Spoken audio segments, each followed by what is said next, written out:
Well, here's a nice comfy spot, you might say to yourself. No, you wouldn't say that.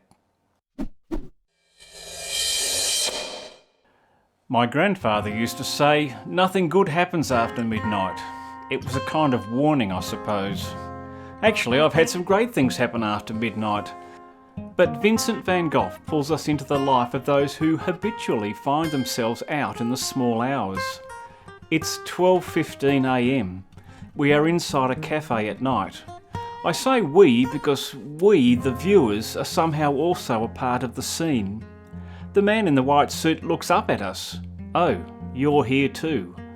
It's not a warm greeting. Nevertheless, you might find yourself thinking of shuffling over to sit on one of the chairs at the front.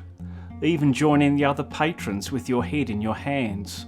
Because here, in the night cafe, despair rules. The only patron showing any sort of purposeful action is the fellow at the back. But he's not getting anywhere.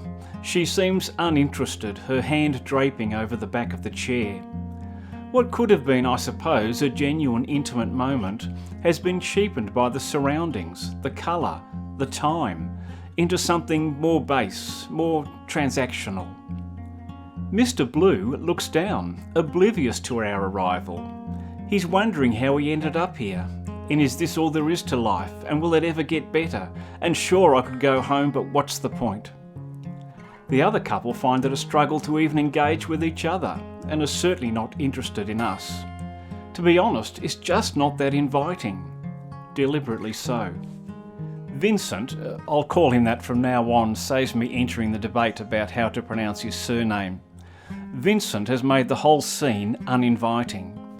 It is certainly different to his outside view of a cafe, set earlier in the evening, with the stars twinkling, the people lively, the cobblestones glinting with light, and the yellow of the gas lights warm and inviting. But here, the late night cafe inside is populated instead by miserable people, the leftovers of happier daytime and evening revels, maybe the leftovers of society itself. The colours, have I not mentioned the colours yet? The colours are awful. Vincent knew what he was doing. It is on purpose that he gives us this unnatural green and then contrasts it with the complementary red, the red of congealed blood. Some complementary colours close together add vibrancy, but red and green go beyond vibrant into a kind of unnerving clash, a sudden transition that assaults us the moment we look at the painting. In fact, unusually for a painting, it is the far wall that becomes our first focus, and it is only from there that we draw out into the uncomfortable room and its miserable occupants. Vincent had read Charles Blanc's Thoughts on Colour, leading him to experiment with the effects of complementary colours. He said that colour expresses something in itself. His use of unblended colour is evident in other paintings. He was particularly fond of yellow, believing it to represent truth, sunlight and life. But not here. Here the yellow is sickly, tinged with the green of the ceiling, creating a sinister and unwelcoming light, perfectly in tune with what Vincent was thinking. Now that we have spent some time here, does this cafe scene remind you of another painting? It reminds me of Hopper's Nighthawks. The empty diner, save for a few unhappy souls, the red, the green and the sulphurous yellow, the world-weary assemblage of the outcasts and the lonely. Perhaps Hopper was inspired by Van Gogh, maybe without even realising it. Or maybe he instinctively used the same colour techniques to create that same sense of late-night disquiet. In addition to colour, Vincent has given us other unnerving elements. The physics of the single room are not quite right. The angles of the walls have multiple vanishing points. The billiards table is slightly crouched towards us, ready to pounce if provoked. And the lights are surely eyes staring at us, daring us to answer their question, "What are you looking at?" All right, I've gone over the top, but Vincent designed the painting to be unnerving. It affects each of us in different ways. What should be a warm light from the gas lamps has had its warmth leached out, becoming instead sickly, an unnatural light that draws the life out of all it touches. The tables are unkempt, uncleared, the chairs in disarray.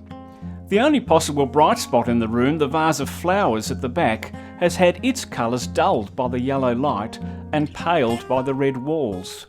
It becomes another part of the background unease the painting conjures within us.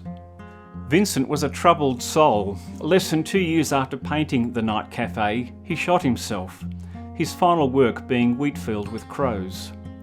Some attribute meaning to the unfinished road. His last words were, "The sadness will last forever."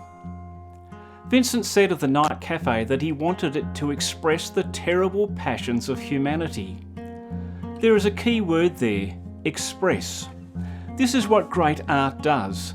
It gives us a glimpse into our humanity, because we are not just the light and cheery exterior seen on our Instagram posts. We also have our inner humanity. If we never express that, how will others know that we too have our own moments? There are things that go on inside, and for some, not always happy things. After midnight, when the thoughts may rise, when the light makes things worse, and the competing ideas clash, fight, and seem utterly unresolvable. But we remind each other that the morning will come. Vincent found himself overwhelmed by humanity and sought to express it here in this unnerving painting. I'm not sure you would hang the Night Cafe in your living room to match the colours of your cushions, but you might hang it in your private space to match the colour of your soul, and to remind yourself that others too can find life confusing at times and even crushing, and that through all that they sought to express themselves, hoping that somewhere, sometime, someone else was listening. Maybe Don McLean had it wrong. Maybe some of us are listening now. Vincent, we wish you had known that. Thanks for watching. If you like this video, please press like. If you want to be notified when I put out more reactions to great art, please subscribe. See you next time.